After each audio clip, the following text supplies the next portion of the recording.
Hello, my name is Austin Habish, the founder of Think Catholic, and you're listening to the Summa podcast, where we study St. Thomas Aquinas' Summa Theologiae in a way simple and insightful for anyone to understand. The Summa podcast is brought to you by Think Catholic, taking 2 questions of the Summa a day. We'll seek to summarize St. Thomas's responses, discovering the brilliance of Aquinas and his Catholic faith. This is day 12. So let's get started. We're covering today questions 21 and 22 of the Prima Pars, which is God's justice and mercy and God's providence. The translation that I always use in these podcasts is the Second and Revised Edition, translated by the Fathers of the English Dominican province. So let's get started. Today is a relatively brief day. I anticipate both questions have only 4 articles. One of these questions is a personal favorite of mine, Providence, but let us begin with question 21, God's justice and mercy. Is there justice in God? Now, justice, as a quality of the will, the firm and constant disposition to render to another what is due, is definitely a perfection in us, and it's not mixed in its definition with any notion of imperfection, and therefore it must be found in the deity, who is all perfect and in a more preeminent way. Now, there are different kinds of justice described here. There's communicative justice. This would be the justice exercised at the grocery store, picking up some eggs in exchange for a couple of dollars. This kind of justice does not apply to God, who, strictly speaking, owes no one anything. The other kind of justice is called distributive justice, which is giving to each as their nature requires, as they require, in the manner a king would provide for the needs of his kingdom. And this kind of justice we very clearly see in this world, even through its fallenness, even through original sin. As Dionysius writes, we must needs see that God is truly just in seeing how he gives to all existing things what is proper to the condition of each, and preserves the nature of each in the order and with the powers that properly belong to it. Next article, whether the justice of God is truth. As the psalmist writes, mercy and truth have met each other, where according to Aquinas, truth seems to be synonymous or take the place of justice.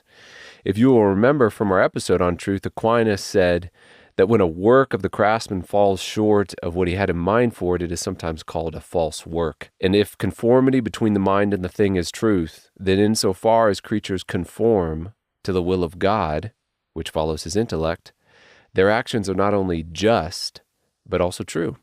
In this way, truth and justice can be said to be the same. Whether mercy can be attributed to God, if the definition of justice is giving to another his or her due, then mercy is giving to another more than his or her due. Sometimes mercy is also defined as an act of alleviating another's misery.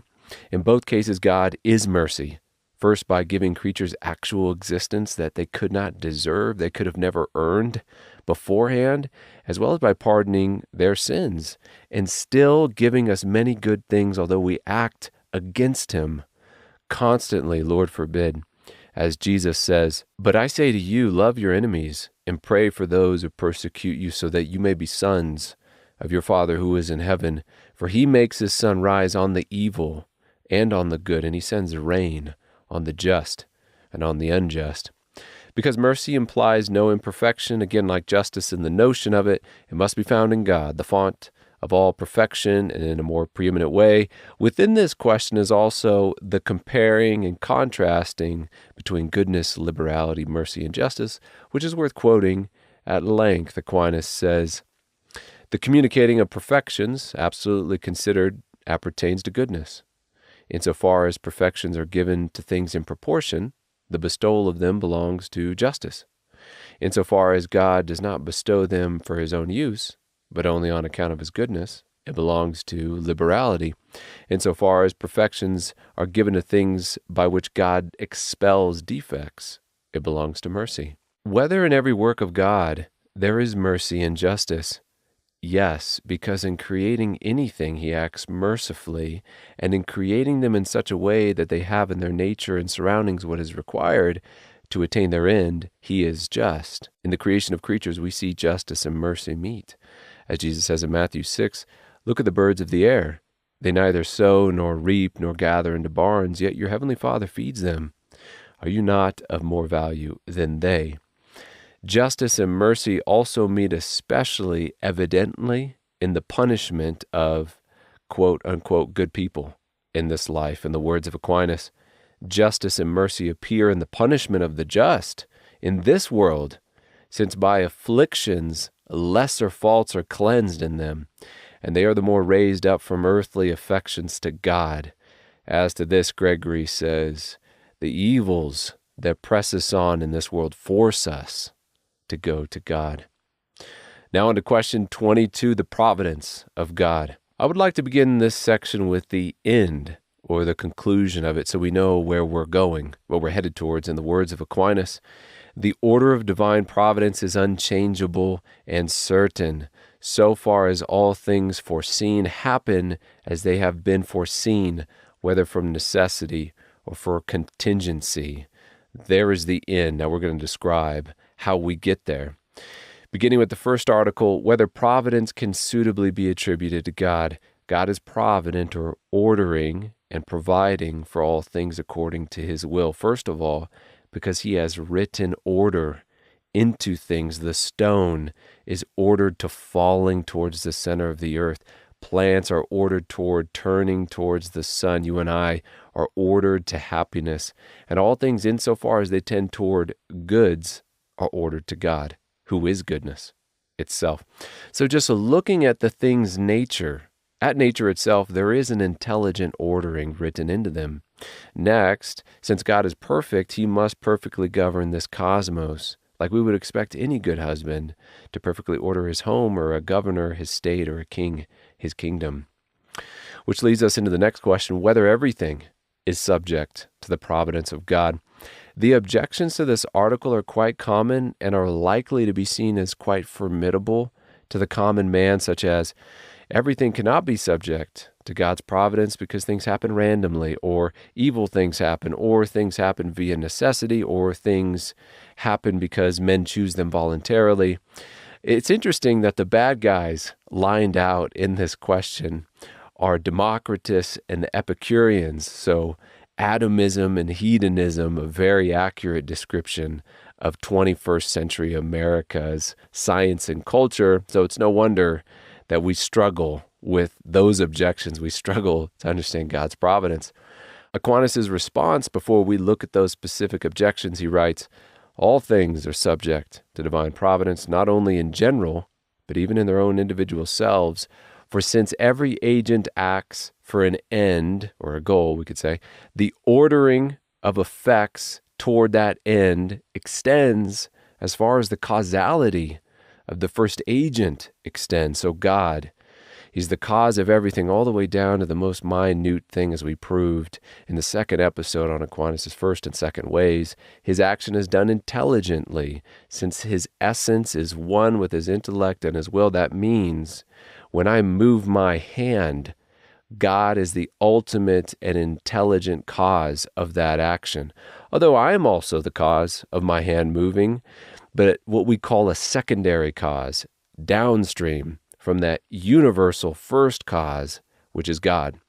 In the next two articles, we'll say more on how this works out, but Aquinas' first and second proofs for the existence of God are sufficient to establish that God's providence does govern and order all things. Now let's look at those objections. The first, that things happen by chance. Therefore, God is not provident over all things. Aquinas responds with a great analogy, says, for instance, the meeting of two servants, although to them it appears a chance circumstance, has been fully foreseen by their master, who has purposely sent them to meet at the one place in such a way that the one knows not about the other. In this way, things look like chance to us down here, but not to the universal cause of all things which has sent them.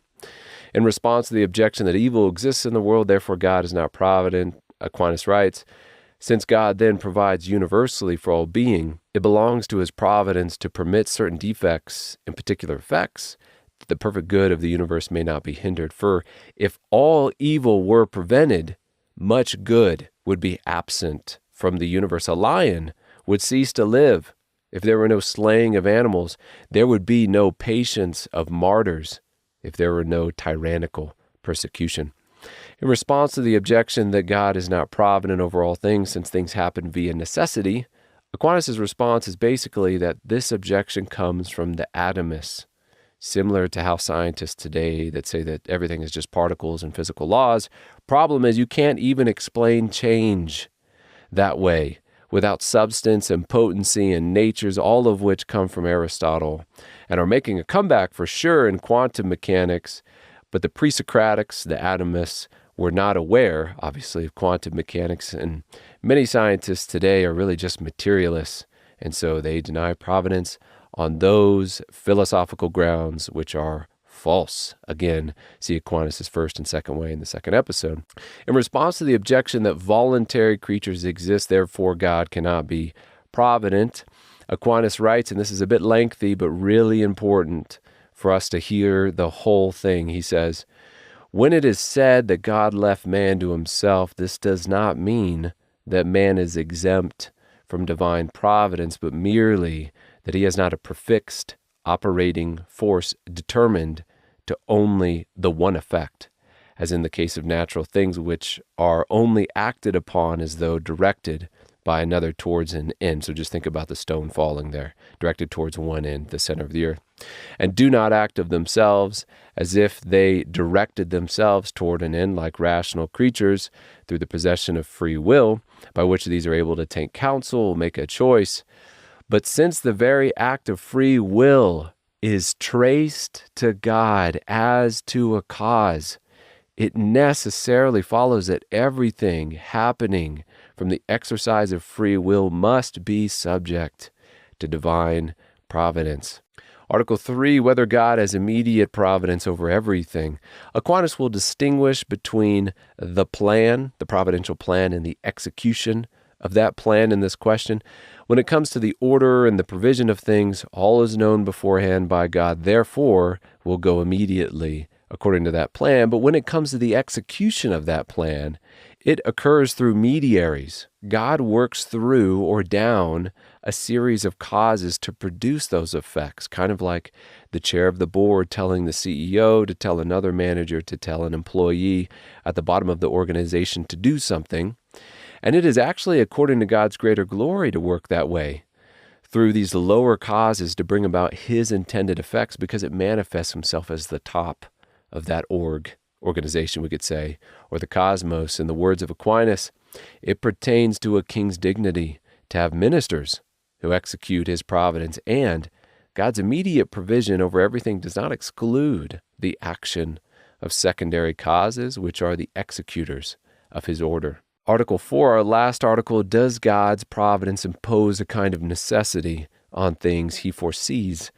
Like we discussed in our previous episode, the crux of these kinds of questions are on the definitions, the definition of necessity. What Aquinas means by necessity here is like water necessarily boiling if heated long enough and to a certain temperature. The effect follows inevitably from its cause. And not all effects occur like that. When your mom tells you to make the bed, the fixed bed does not follow necessarily. It may not follow at all. And that is because the effect, the bed getting fixed, is contingent upon your choice. Now, whether it be water boiling or you choosing to make your bed, both are infallibly known and certain according to God's providence, but that does not mean that both of them occur via necessity, like the stone necessarily falling when I release it from my hand.